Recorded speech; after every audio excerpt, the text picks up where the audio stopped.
What is good, Ninja? OJ over here from Player Essence, and welcome to another video that I have here for you guys. So today we have some awesome information, but before we get into that, let's see if we can hit 500 likes for this video. Now with that out of the way, let's go ahead and get right into it. And we are starting off with Valkyria Chronicles 4. We have an official Western launch date for the PS4, Xbox One, PC, and also the Nintendo Switch. So the game will launch on September 25th in the Americas and in Europe. So Valkyria Chronicles 4, once again, September 25th is the date. I did have a number of people reach out to me and saying, hey, Amazon delayed the game, or did Sega delay the game, because I got a notification from Amazon. And I told everyone there that messaged me, wait till an official announcement. Wait till an official announcement. And guess what happened, guys? We got an official announcement when it comes to the game actually being pushed up, because I think it was set for like October or something like that. So it actually got pushed up. People automatically assumed it was a delay when their pre-orders got canceled or whatever the case was, but it was actually bringing the game forward just a bit to September. There are a bunch of pre-order bonuses, like skins, like with the doggo on there and everything. So you guys can check that out. Links in the description below in terms of all the pre-order bonuses and the different types of versions you can get of the game. There's like a tank special edition. There's all sorts of cool stuff. But I do want to go over some of the features of the game. If you don't know what Valkyria Chronicles is about, this is one of the best and most innovative strategic action games out there. It combines a mix of turn-based strategy, like shooting. It's like a really weird mix of like Fire Emblem and different styles of games out there. It's fantastic. It is so good. And there's not really any games like it on the market. This is pretty much one of the most unique experiences that you're going to have on the PS4, Xbox One, Nintendo Switch, PC, wherever you play it. So I'm going to go over some of the stuff here, guys. So it's a coming of age story in a time of war. So Valkyria Chronicles 4 takes place in the same time frame as the original Valkyria Chronicles, but focuses on a whole new cast of main characters in that set timeline. Now you have the next generation of the Blitz battle system, the part overhead turn-based strategy, part RPG, and part real-time third-person shooter. Blitz battle system returns to the field. So as you can see there, they explain it in a very interesting and unique way when it comes to what you can do in this. They're calling it a strategy, third person,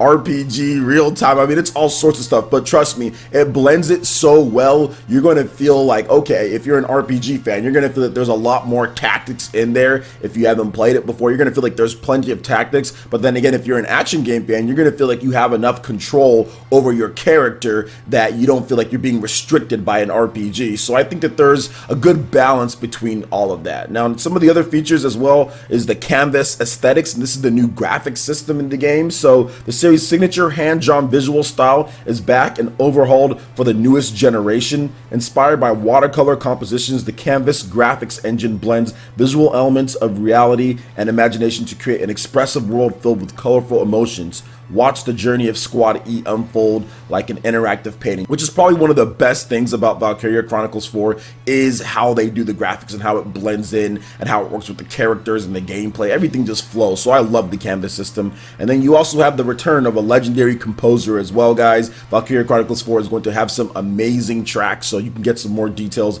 about that in terms of the composition and all of that. But overall, guys, I'm extremely excited to see Valkyria Chronicles 4 and what they're going to do with the game. Really happy that it's coming to Nintendo Switch as well, coming to all the systems, consoles, and PCs. September 25th will be here before you know it, guys. September is packed just in general. There's a lot of games coming on September, but this is good. This is definitely good. Another great RPG on the Nintendo Switch. People are talking about first-party games and whatnot on Nintendo Switch. I mean, this is a game that you should definitely check out if you have a Nintendo Switch and you want some great games on the system. So what do you guys think about Valkyria Chronicles 4 in terms of what they're doing with the content and how the game is shaping up with the launch date? Let me know your thoughts in the comment section below. All right, now moving on to the next topic here. We have Dragon Quest XI for the Nintendo Switch has, quote, many things that they need to be worked out before the game does launch, and the producer says that they are still making it because they're constantly getting barraged by Nintendo Switch fans saying, where's the game, or give us information on the game,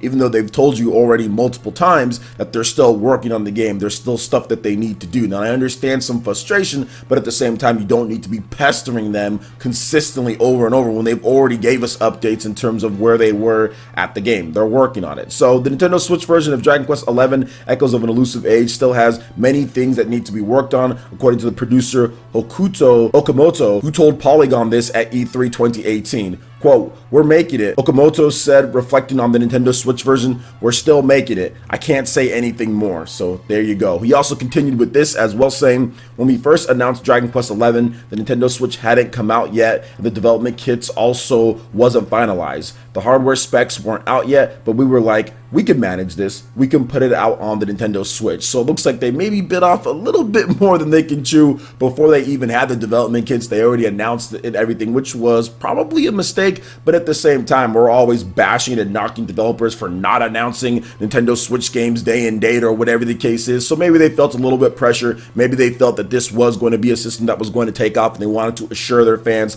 that they'll be able to get a Switch version of the game. And at anything, I think it saves Switch fans some money. Let's just say, for example, we didn't know a Switch version was coming. Some of us might have bought the PS4 version even though we wanted the Switch version. So at least we know it's coming and we can save our money if you don't want to double dip, or if you're willing to wait for the Switch version of it. So while people are upset, like I see a lot of angry comments, I can commend them for at least saying, hey, it's coming, so it can save some people some money if they want to wait for the Nintendo Switch version of the game. So personally for me, I'm excited and I'm looking forward to it. I'm going to be double dipping. I'm going to be getting it on the PlayStation 4 or PC, one of those two, probably PlayStation 4, because I don't like playing games on my PC as much. Like, I rather avoid doing that because it's a work PC for the most part. So I'm probably going to get it on the PlayStation 4. I got a PS4 Pro. Shout outs to the PE Ninja Village for that one. And I'm probably going to play it and stream it for you guys. So you're going to get a lot of Dragon Quest XI Echoes of Elusive Age on PS4. And then when the Nintendo Switch version drops next year or whenever it drops, then I'll probably be playing that too. I'll double dip and get it again, or I'll get some review codes or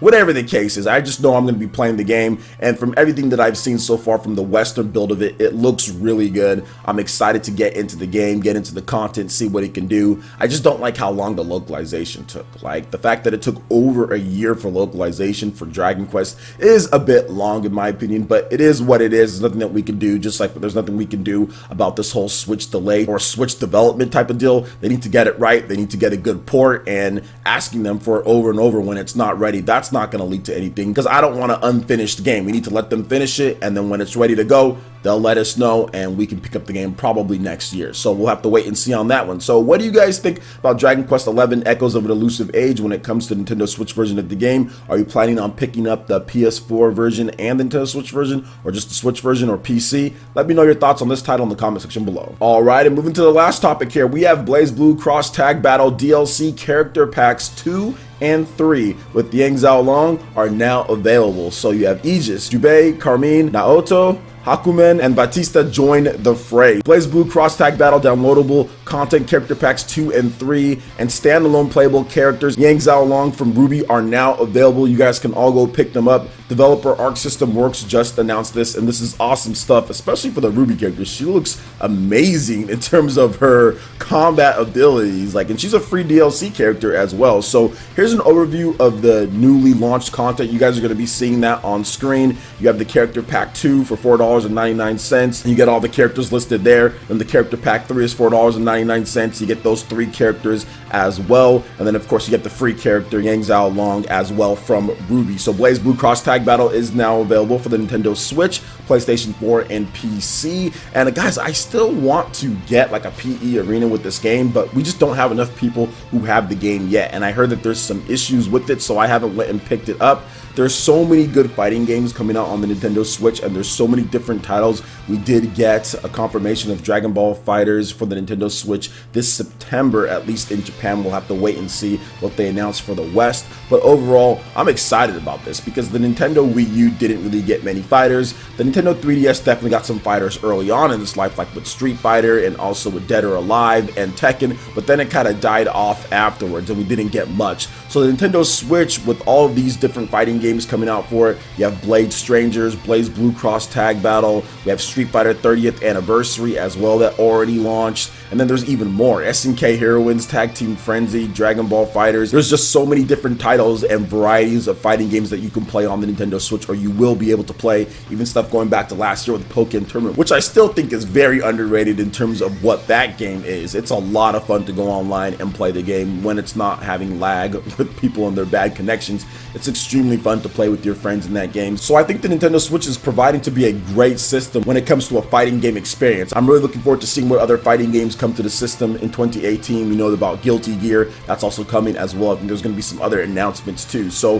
what do you guys think about all this when it comes to Valkyria Chronicles 4, Dragon Quest 11 Echoes of an Elusive Age, and also BlazBlue Cross Tag Battle, the character packs, the free character, everything that you've experienced so far with the game? Let me know your thoughts in the comment section below. Alright Ninja, that wraps it up for this video here. Go ahead and check out the links in the description below. We got Facebook and Twitter. Go ahead and give us a like and a follow on our social media. Really helps us spread the content of Player Essence across the internet in addition to YouTube. Also make sure you check out our Patreon, Twitch, and YouTube live gaming pages and consider supporting Player Essence. When you do so, it gets you access to all sorts of cool benefits, perks, rewards, and emotes via YouTube sponsorship. So check out the link in the description below and consider supporting Player Essence right here on YouTube. Hit that like button if you did like this video. Let me know you guys want more content like this going forward in the future. And subscribe to Player Essence for this RPG, Japanese, and Nintendo gaming news. Thank you so much for watching, and we'll catch you Ninja for the next video. Peace.